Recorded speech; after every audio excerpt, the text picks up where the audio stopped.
Assalamualaikum warahmatullahi wabarakatuh. Bismillahirrahmanirrahim. Alhamdulillahirabbil alamin. Wassalatu wassalamu ala asyrofil anbiya'i wal mursalin sayyidina wa maulana Muhammadin al-ummi wa ala alihi wasallam.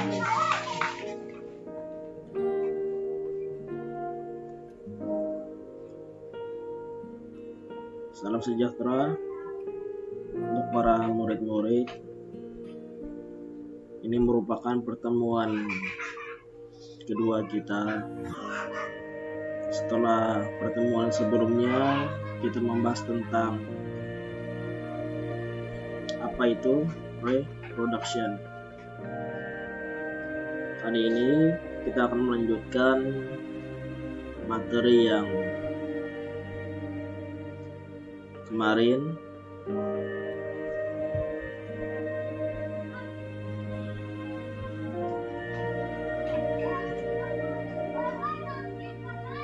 Kemarin sudah kita membahas tentang pre-production. Kali ini kita akan membahas tentang production.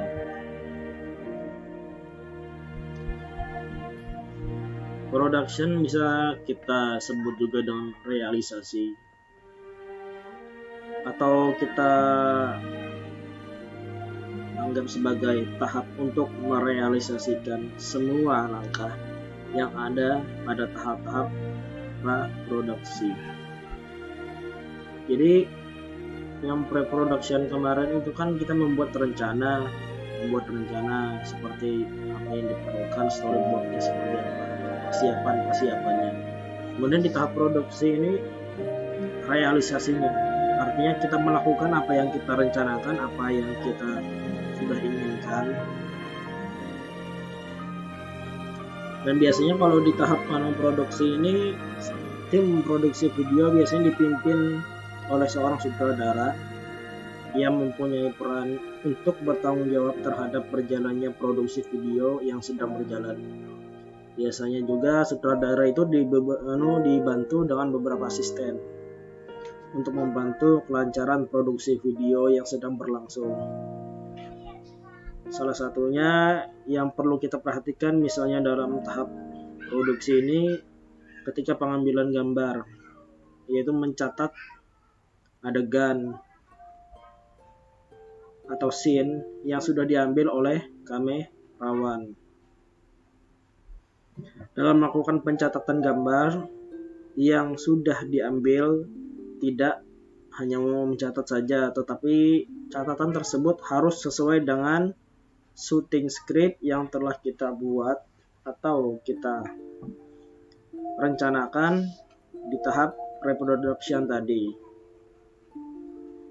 Tujuannya apa? Tujuannya itu untuk menghindari adegan atau scene yang terlewat ketika dilakukan pengambilan gambar, sehingga pelaksanaan produksi yang dilakukan itu bisa berjalan dengan efektif. Anggapannya kayak misalnya kita pergi ke pasar. Sebelum pergi ke pasar kan kita pikirkan dulu ingin mau belanja apa. Tapi misalnya belanjaannya banyak, kita kan lebih enak apabila membawa note atau list belanjaan apa yang ingin kita beli. Kemudian ketika sudah sampai di pasar, kita karena banyaknya belanjaan ini, ketika misalnya sudah belanja terhadap barang A, maka kita akan checklist di note tersebut bahwa barang A sudah terbeli. Jadi kurang lebih seperti itu.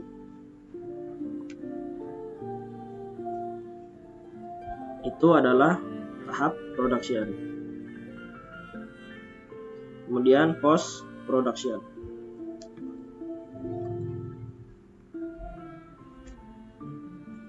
Nah, ini tahap bisa kita sebut juga sebagai tahap akhir atau pasca produksi. Itu kita anggap juga sebagai tahapan akhir dalam produksi video sebelum video ini siap disajikan atau didistribusikan. Dalam proses post production ini biasanya diperlukan software editing Nah, jadi setelah kita membuat rencana, membuat ide, ingin membuat video apa, kemudian itu di tahap pre-production, kemudian di tahap production kita melakukan sesuai dengan rencana. Nah, ketika sudah selesai itu, maka tahapan berikutnya adalah proses post production atau editing. Jadi gambarnya tuh atau video yang kita ambil itu kita editing kembali. Nah, ini beberapa contoh aplikasi yang digunakan untuk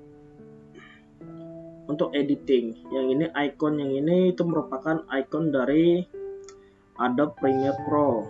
Itu salah satu aplikasi editing video yang cukup berat. Kemudian ada Adobe After Effects, itu dari Adobe juga. Ini cukup berat juga. Kemudian ada Adobe Media Encoder. Adobe Media Encoder tuh yang ini. Kemudian yang terakhir itu Adobe Encore DVD. Ini contoh beberapa aplikasi yang digunakan untuk editing. Semua memiliki peran masing-masing dan ada kelebihannya dan ada kekurangannya. Cuma biasanya saya memiliki teman sebagai seorang yang menjalani desain, kata dia After Effects merupakan tingkat lanjut dari Premiere Pro. Ini After Effects merupakan tingkat lanjut dari Premiere Pro. Apabila seseorang sudah menguasai After Effects, maka akan mudah menguasai Premiere Pro. Begitu juga dengan sebaliknya, karena mirip-mirip gitu.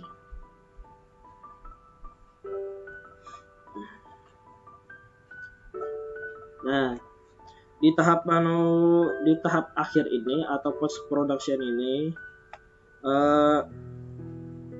tahapan-tahapan prosesnya itu bisa kita bagi menjadi 3. Yang pertama, editing offline, editing online, kemudian mixing dan mastering. Kalau di tahapan editing offline ini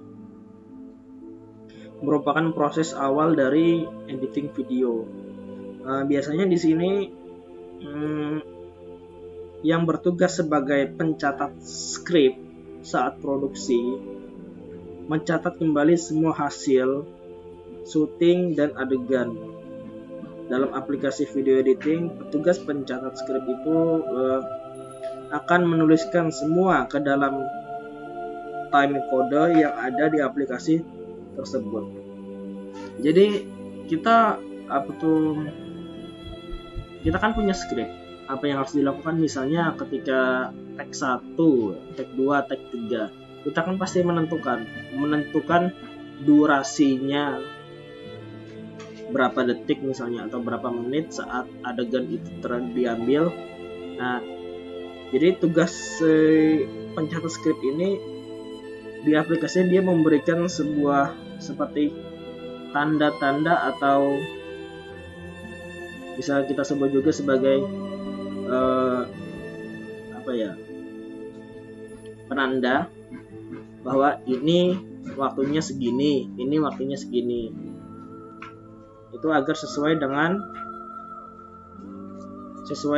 apa yang direncanakan. Kemudian editing online.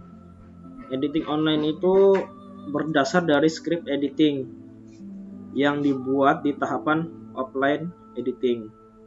Jadi biasanya editor atau tukang editnya itu kemudian melakukan editing dengan lebih cermat lagi.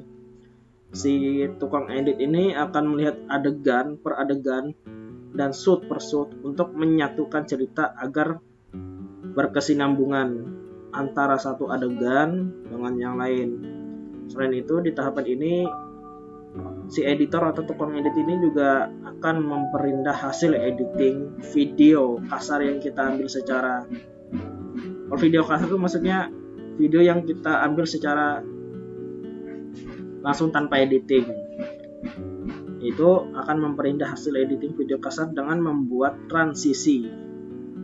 Transisi itu bisa kita sebut juga sebagai misalnya adegan 1 ke adegan 2. Nah, itu antara adegan 1 dan adegan 2, misalnya itu ada suatu perpindahan adegan agar tidak terlalu mencolok, itu namanya transisi. Atau menghaluskan potongan-potongan adegan yang sudah disunting atau di editing kasar. Kemudian keseluruhan proses editing ini akan disesuaikan dengan naskah editing yang dibuat. Setelah keseluruhan proses ini akan dianggap cukup, kemudian tahapan akan beralih ke mixing dan mastering. Nah, di proses mixing dan mastering ini lebih kompleks lagi. Misalnya proses mixing ini merupakan proses yang menggabungkan atau mensinkronisasikan antara video dengan audio. Jadi video dan audio itu harus sinkron atau sesuai. Misalnya ketika saya berbicara A, maka suaranya pun, misalnya di dalam video tersebut saya bibir saya mengatakan A atau membuat suatu gerakan yang menyuarakan A, maka audionya pun harus sesuai. Ya, misalnya saya menyebut Palembang, mulut atau bibir saya membuat suatu gerakan yang menyebut kota Palembang, kemudian yang terdengar adalah kota Lampung. Itu maksudnya mensinkronisasikan. Dalam tahapan ini, editing lebih mengutamakan untuk memoles audio dan menambah ilustrasi musik maupun sound effect yang akan digunakan untuk membangun atmosfer dalam video ini. Seperti contohnya yang bisa kalian dengar di video saya ini, selain saya berbicara, saya juga menambahkan beberapa BGM loh. Cuma sound effect-nya nggak ada. Karena keterbatasan, sebenarnya bukan keterbatasan, malasnya saya. Biasanya benar rencana saya ketika ingin membuat ini, saya akan ketika saya berbicara, sound effect atau BGM itu akan volumenya akan merendah. Tapi ketika saya memberi jeda, maka BGM yang akan saya gunakan dalam video ini akan meninggi lagi volumenya. Cuma yang ini tidak saya lakukan apapun, cuma saya kecilkan BGM-nya agar tidak mengganggu penjelasan saya ketika membuat video ini. Jadi kurang lebih seperti itu.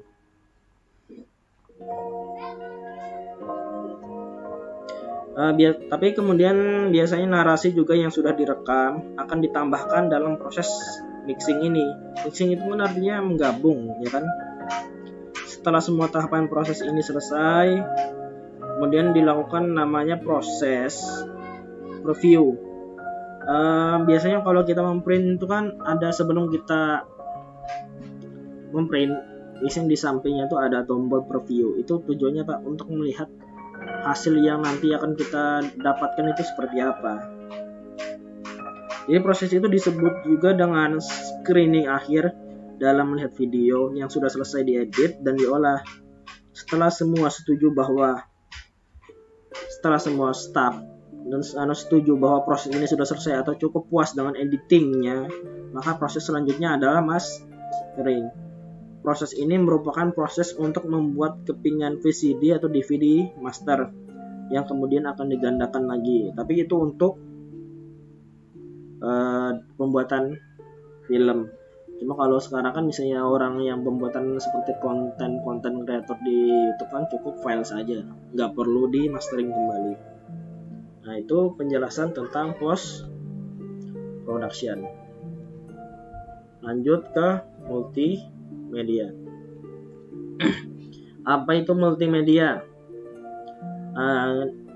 Dan kita akan merujuk pada pendapat-pendapat para ahli saja. Nah, ini salah satu beberapa pendapat para ahli tentang multimedia. Jadi menurut Ross pada tahun 1996, multimedia adalah kombinasi dari komputer dan video.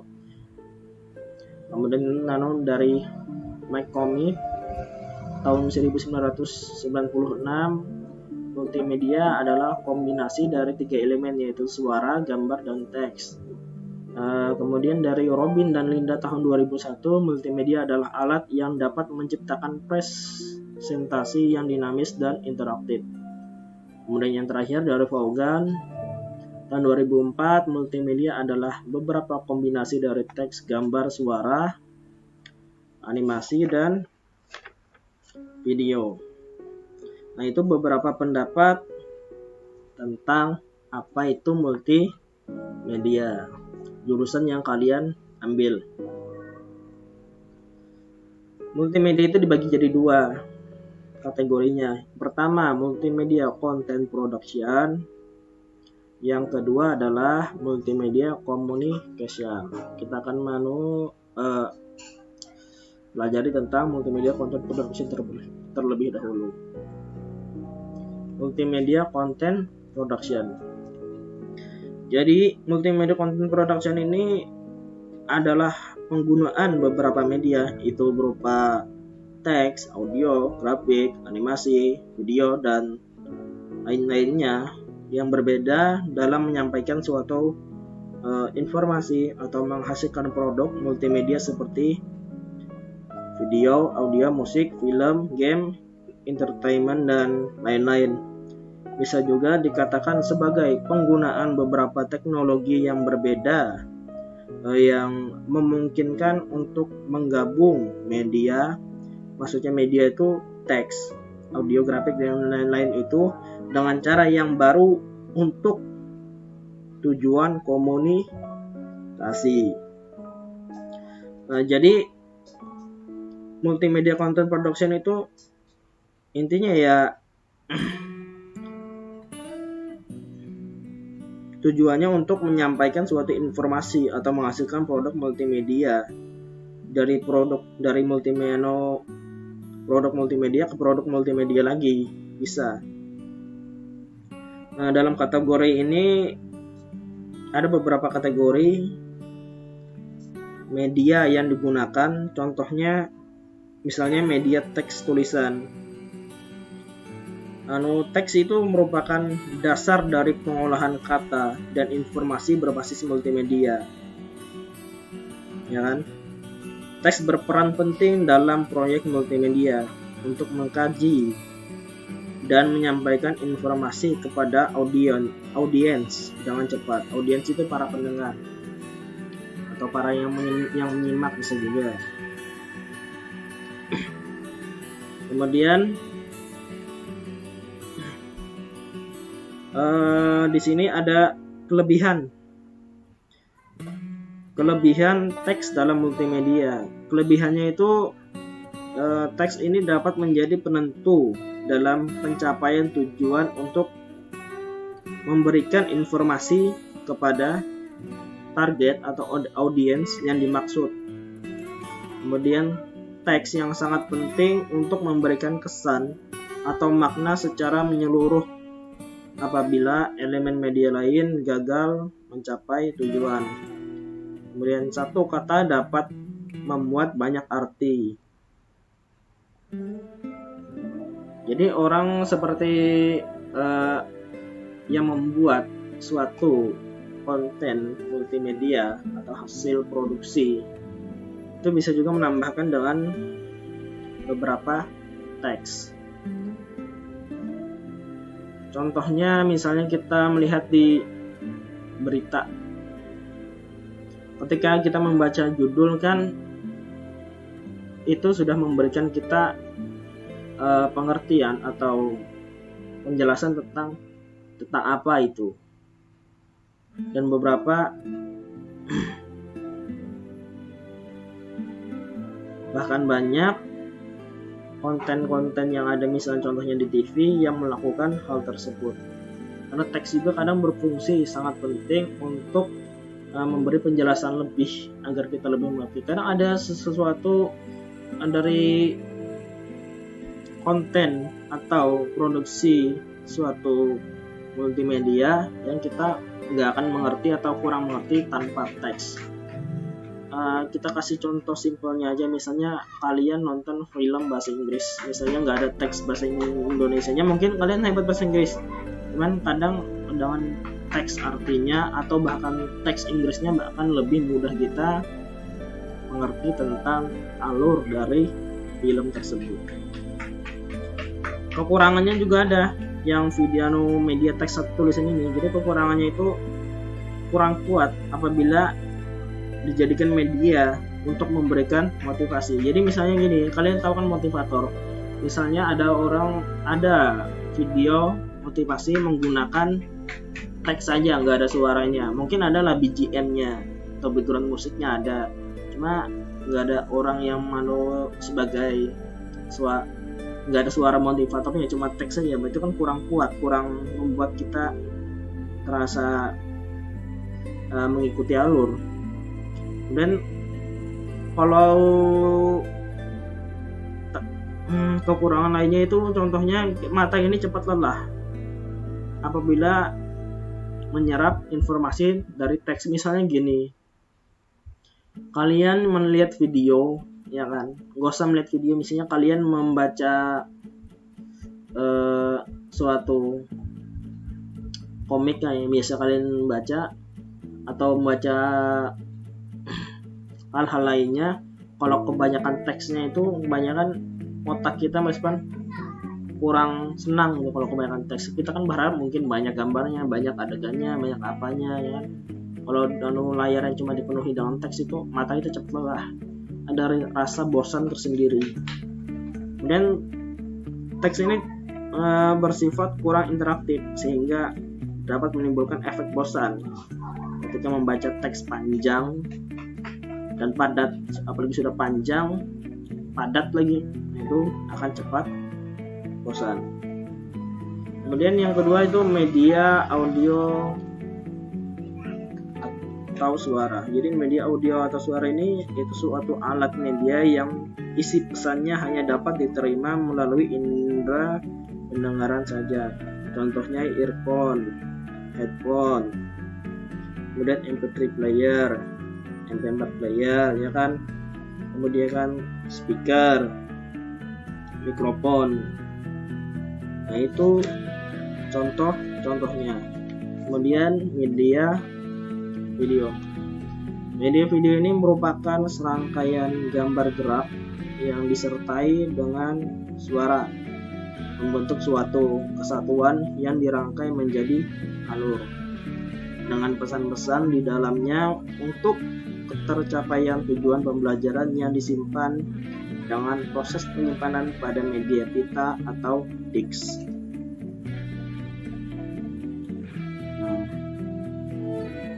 Video mampu menangkan pesan pembelajaran secara realistik. Video ini memiliki beberapa fitur yang sangat bermanfaat untuk dijadikan proses pembelajarannya seperti ini. Semisal saja perbedaan pembelajaran kalian ketika dalam keadaan COVID ini, apabila kami hanya memberikan kalian tugas lewat WA saja berupa teks, kemudian kami menuliskan beberapa penjelasan hanya lewat Word, kemudian kami kirimkan ke kalian dan kalian membacanya, itu akan sangat berbeda efeknya dengan kami membuat video kemudian menjelaskan seperti ini yang ada suaranya dengan yang nggak ada suaranya. Itu kan akan sangat berbeda. Yaitu contohnya ini media video itu lebih efektif dibanding media yang hanya menampilkan teks saja. Kemudian kita lanjut kepada media animasi. Jadi animasi, kita sudah tahu animasi itu gambar bergerak yang terbentuk dari sekumpulan objek yang disusun secara beraturan mengikuti alur pergerakan yang telah ditentukan, ya kan? Jadi media animasi pembelajaran ini adalah media audiovisual yang merupakan kumpulan gambar bergerak dan suara, berisikan materi yang ditampilkan melalui media elektronik, proyektor atau TV, yang membuat pembelajaran itu lebih menyenangkan. Jadi kadang seperti ini, misalnya kita mendengar cerita tentang Nabi Musa, ya, maka kita akan lebih tertarik dengan cerita Nabi Musa ketika digambarkan dengan animasi. Dan kartun misalnya ada yang bergerak, ini sebagai ini orangnya, mungkin ini sebagai Fir'aun segala macam. Dibandingkan dengan hanya kita mendengar orang berbicara tentang cerita tersebut, otak kita akan otomatis lebih tertarik terhadap animasi tersebut. Jalan ceritanya pun kita akan senang karena kita akan melihat gambar-gambar bergerak seperti itu.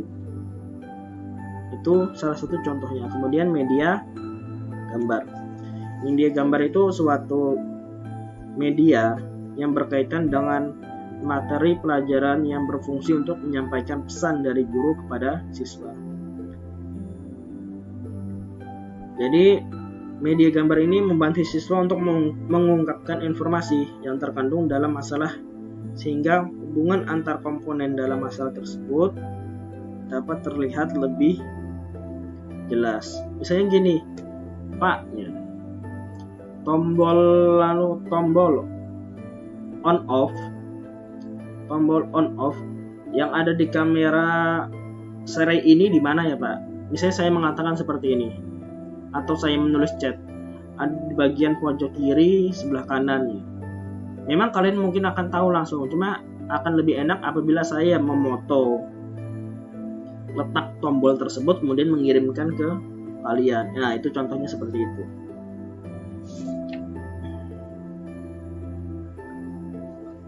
Kemudian yang keenam itu media interaktif. Media interaktif atau multimedia interaktif ini adalah media yang menggabungkan teks, grafik, video, animasi, dan suara untuk menyampaikan suatu pesan dan informasi melalui media elektronik seperti komputer dan perangkat-perangkat lainnya. Media interaktif ini dibagi menjadi dua, media interaktif online dan media interaktif offline. Kalau media interaktif online itu media interaktif yang cara penyampaiannya melalui saluran jaringan, contohnya situs, website, dan sebagainya. Jadi jenis media ini termasuk media lini atas atau yang diunggulkan, yang secara komunitas sasarannya luas, yang mencakup masyarakat luas. Ini kalau media interaktif online ini, media interaktif offline ini adalah media interaktif yang cara penyampaiannya tidak melalui jalur jaringan. Contohnya seperti ini. Apabila sudah kalian download, maka tidak akan ada hubungannya dengan jaringannya. Jadi media ini termasuk media lini bawah karena sasarannya tidak terlalu luas, hanya mencakup masyarakat pada daerah tertentu saja. Beda lagi apabila diupload di YouTube. Apabila di set public, maka itu akan menjadi media interaktif online, tergantung bagaimana cara penyalurannya. Kemudian fungsi multimedia interaktif atau media interaktif ini yang pertama komunikasi antar bisnis, manajemen, absensi, dan keuangan. Salah satu contohnya.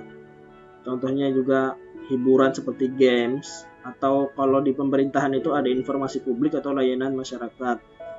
Kemudian informasi seperti museum, ada galeri, training, alat bantu pengajaran atau jejaring sosial. Nah itu.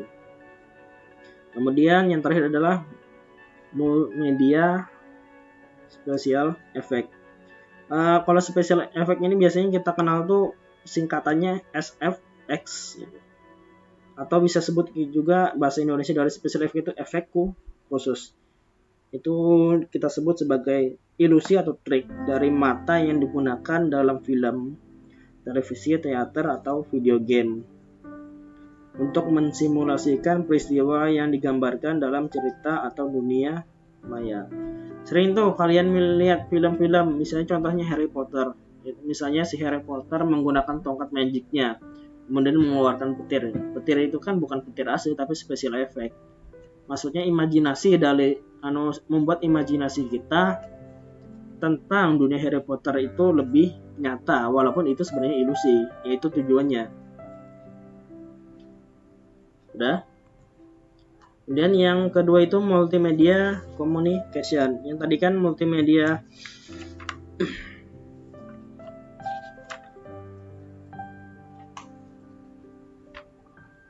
content production, kalau yang ini multimedia communication. Jadi multimedia communication ini adalah media massa seperti televisi, radio, media cetak, internet yang mempublikasikan atau menyiarkan atau mengomunikasikan material periklanan, publikasi, entertainment, berita, pendidikan, dan lain-lain. Contohnya ini kategori media itu contohnya TV.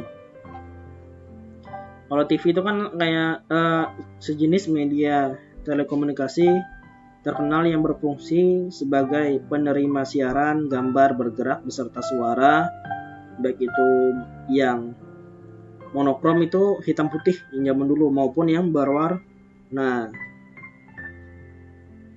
Kata televisi ini merupakan gabungan antara tele artinya jauh dari bahasa Yunani dan visio dari penglihatan.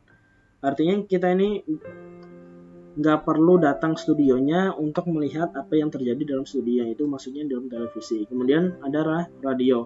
Kalau radio ini teknologi yang digunakan untuk pengiriman sinyal dengan cara modulasi dan radiasi gelombang elektromagnetik. Makanya radio itu ada pemancar sinyalnya, Kemudian film. Kalau film itu media komunikasi massa yang sangat penting untuk mengomunikasikan tentang suatu realita yang terjadi dalam kehidupan sehari-hari. Film ini memiliki realitas kuat, salah satunya menceritakan tentang realitas masyarakat, itu yang jenis film realita. Film juga dibagi menjadi beberapa jenis. Contohnya misalnya film cerita, itu film yang mengandung suatu cerita yang lazim yang ditunjukkan di gedung-gedung bioskop yang dimainkan oleh para aktor-aktor terkenal yang tenar. Dan film ini yang jenis yang didistribusikan sebagai barang dagangan dan diperuntukkan untuk semua publik. Kemudian ada film jenis berita, adalah film yang mengenai fakta peristiwa yang benar-benar terjadi, misalnya seperti legenda Cakatingkir atau legenda lain-lain. Itu salah satu jenis film berita. Kemudian ada film dokumenter. Film dokumenter ini pertama kali diciptakan oleh John Gerson yang mendefinisikan bahwa film dokumenter adalah karya cipta yang mengarah ke kenyataan.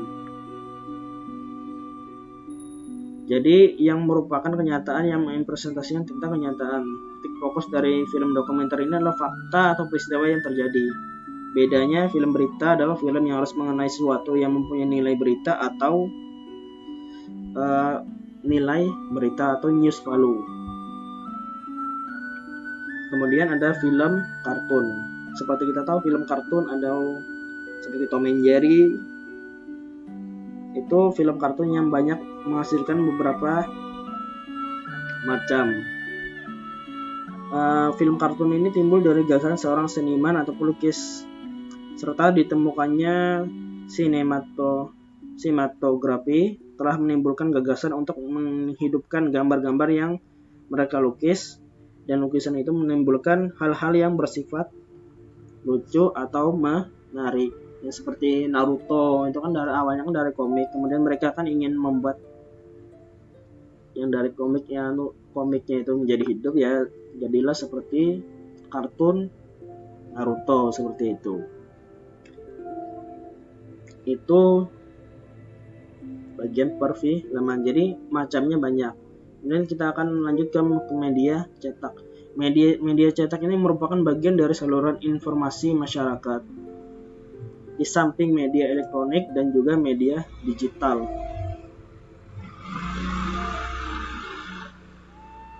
Kemudian kita akan lanjut ke musik. Definisi musik ini seperti yang bisa kalian pikirkan, merupakan suara yang disusun sedemikian rupa dari berbagai alat musik sehingga mengandung irama, kemudian lagu dan keharmonisan, terutama dari suara yang dihasilkan dari alat-alat yang dapat menghasilkan irama. Kemudian yang keenam itu game. Apalagi untuk laki-laki atau juga perempuan itu pasti sangat familiar dengan game. Kalau dalam KBBI itu atau Kamus Besar Bahasa Indonesia itu game itu diartikan sebagai permainan. Permainan merupakan bagian dari bermain dan bermain juga merupakan dari permainan. Keduanya saling berhubungan. Kalau permainan itu biasanya kegiatan yang kompleks yang di dalamnya terdapat peraturan. Sebuah permainan itu adalah sebuah sistem di mana pemain terlibat dalam konflik buatan atau peraturan. Seperti main catur itu kan ada aturan-aturannya, nggak bisa kita seenaknya. Misalnya kuda pengen jalannya lurus kan nggak bisa, itu harus ada aturan.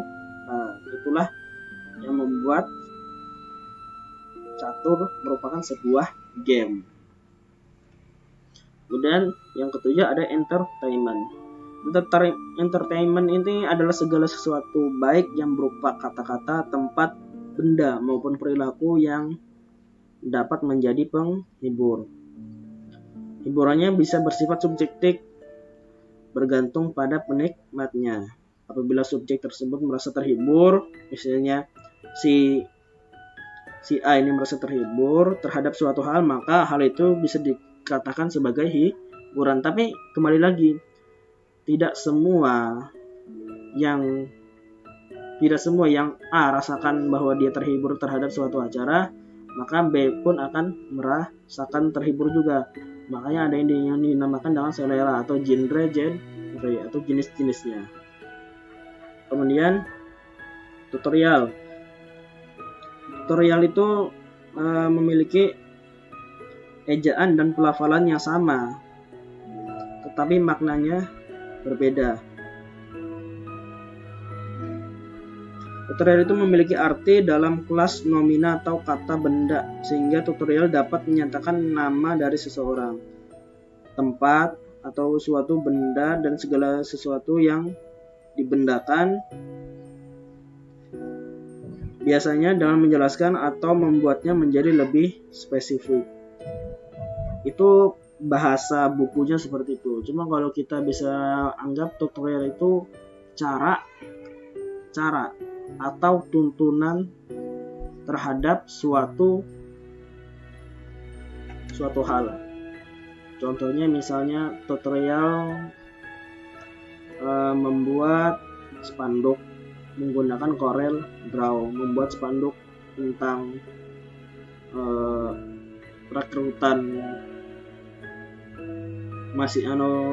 siswa-siswi baru menggunakan Corel Draw. Tutorial tersebut dengan cara atau langkah-langkah yang bertujuan untuk mengajari.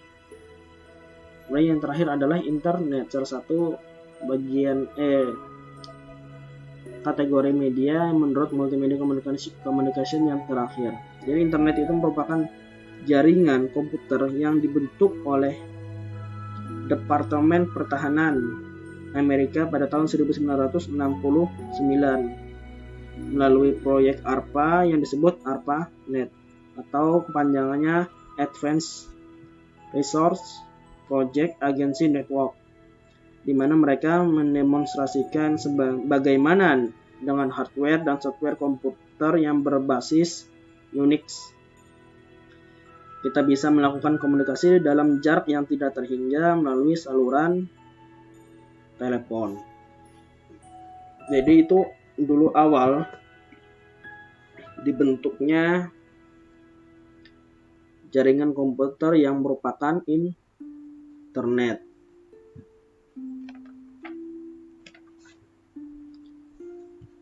Bisa dipahami? Nah, multimedia itu kan pasti memiliki manfaat. Misalnya, manfaat di dunia pendidikan. Contohnya itu membuat pelajar mengerti isi pelajaran. Kemudian membuat siswa mengingat dengan mudah tentang isi pelajaran karena bisa diulang-ulang. Misalnya seperti video ini kan bisa diulang-ulang gitu kan. Berbeda dengan penjelasan langsung di kelas. Misalnya guru berbicara langsung di kelas kan berbeda penjelasannya. Kemudian menyampaikan isi pelajaran dengan canggih dan berkesan. Kemudian salah satu manfaatnya itu mampu menjadi sumber pengetahuan. Kemudian mampu mencari hubungan antara satu ilmu dengan ilmu lain. Itu kan salah satu manfaat multimedia. Misalnya kita kan bisa mencari pencarian di internet. Itu pasti ada ilmu yang berhubungan antara ilmu satu dan ilmu yang lain. Itu dengan mudah kita bisa menemukannya di internet. Contohnya seperti itu. Jadi banyak fungsi-fungsi multimedia itu dalam bidang pendidikan. Kemudian dalam bidang kesehatan. Jadi multimedia juga berfungsi dalam bidang kesehatan. Misalnya mempermudah dokter dan perawat dalam memonitor atau mengobservasi kesehatan pasien, monitor dengan detak jantung pasien lewat memonitor kesehatan pasien tentang detak jantungnya lewat monitor komputer, aliran darahnya juga, atau memeriksa organnya dan terhadap pasien dengan sinar X ronsen seperti itu. Jadi itu yang seperti ronsen atau bisa melihat detak jantungnya atau misalnya bisa melihat berapa usia kandungan dari seorang ibu hamil itu kan jadi multimedia juga, alat-alat yang bisa kita sebut dengan multimedia. Kemudian misalnya dalam bidang transportasi. Nah ini dalam bidang transportasi ini sangat berguna juga multimedia. Contohnya misalnya kita bisa melihat jalur suatu tujuan yang ingin kita capai, atau kita dapat mendapatkan informasi tentang misalnya di jalan A itu macet atau tidak, banjir atau tidak, bisa dilalui atau tidak. Sejenis Gojek, itu masuk ke dalam bidang jasa, sejenis Gojek ya. Jadi multimedia juga berfungsi sebagai, ada manfaatnya juga pada jasa pengiriman barang. Karena ada tuh jasa pengiriman barang tuh, misalnya ya ke pesan di GoFood atau di GoBox, kita juga bisa mendapatkan informasi yang lebih cepat dan kita bisa memanfaatkan internet maupun untuk lebih mudah kita dalam berurusan, tidak perlu ke kantornya secara langsung. Kemudian pada bidang industri otomotif. Jadi mobil-mobil itu dibuat dari kerangka bodi mesin, peralatan elektronik di pabrik dengan bantuan robot. Sekarang kan zaman canggih, sekarang pembuatan mesin-mesin motor, contohnya mesin motor NMAX itu kan kebanyakan kan sudah yang berat-berat kan dibuat dari yang dibantu dengan mesin. Itu akan mempermudah pabrik-pabrik otomotif untuk menghasilkan produk-produknya dengan lebih cepat. Kemudian dengan jasa percetakan itu manfaatnya itu misalnya percetakan koran, majalah, buku-buku, semua dikerjakan dengan mesin. Itu sudah sangat-sangat mempermudah bagi orang yang beruang lingkup pada bidang percetakan, yang bisa menghemat biaya waktu juga. Dan pada jasa konstruksi itu dengan komputer, para ahli arsitek mendesain gambar konstruksi dengan permodelan perhitungan yang akurat. Contohnya itu misalnya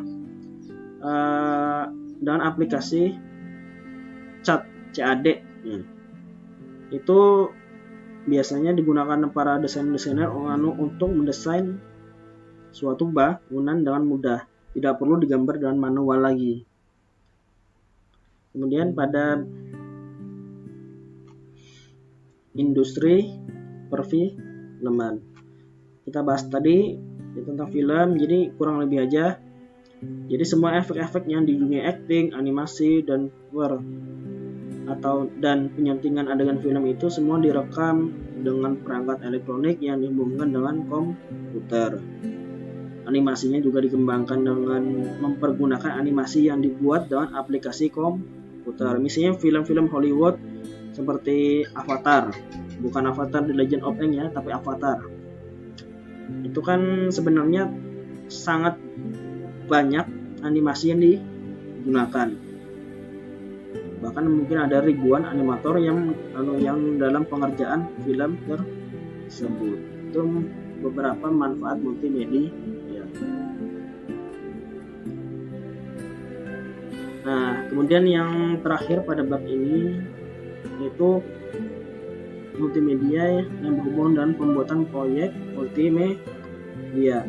Kebanyakan proyek multimedia itu dikerjakan dengan beberapa tahap. Tahap itu harus terlebih dahulu diselesaikan sebelum memulai tahap selanjutnya. Dan ada beberapa tahap yang dapat dihilangkan atau dikombinasikan. Salah satu berikut ini yang ada di layar kalian itu 4 tahap dasar dalam suatu proyek multimedia. Yang pertama adalah perencanaan dan pembiayaan. Suatu proyek selalu diawali dengan suatu gagasan atau opini, kebutuhan juga yang kita saring dengan membuat garis besar atau pesan dan tujuannya. Sebelum kita memulai mengembangkannya, biasanya kan rencanakan dulu keterampilan menulis, seni grafis, musik, video, dan kemampuan multimedia lain, apa yang diperlukan, apa yang perlu dikembangkan, grafis kreatif yang enak dilihat dan dirasakan seperti apa. Begitu juga dengan struktur dan sistem navigasi yang mengundang para audiens untuk melihat pesan dan isinya. Seperti itu perencanaan dan pembiayaan. Kita harus mengerti rencananya. Perencanaan kita harus detail dan pembiayaannya seperti apa. Jangan ingin membuat suatu rencana tapi tidak memikirkan pembiayaan, nanti berhenti di tengah jalan. Kemudian desain dan produksi. Kita ini melakukan setiap rencana yang dibuat untuk membuat produk jadi. Selama proses ini mungkin akan terjadi banyak siklus umpan balik dengan klien sampai klien merasa puas. Misalnya kita contohnya misalnya kalian bekerja di pelantikan, apabila si A kemudian memesan desain ke kita, contohnya saja ya, maka apabila dia menemani kita, dia tinggal, itu kan otomatis up to you, maksudnya terserah kamu katanya terhadap kita, itu gampang. Tapi misalnya dia ada di samping, nah itu dia akan membuat beberapa revisi sampai dia puas. Kemudian selanjutnya itu pengujian. Selalu lakukan pengujian terhadap setiap produksi atau program yang untuk memastikan bahwa itu sudah sesuai belum dengan tujuan proyek kita. Misalnya bekerjanya sudah sesuai platform belum, pengirimannya yang diinginkan dan sesuai keperluan klien atau yang dituju. Kemudian yang terakhir adalah pengiriman.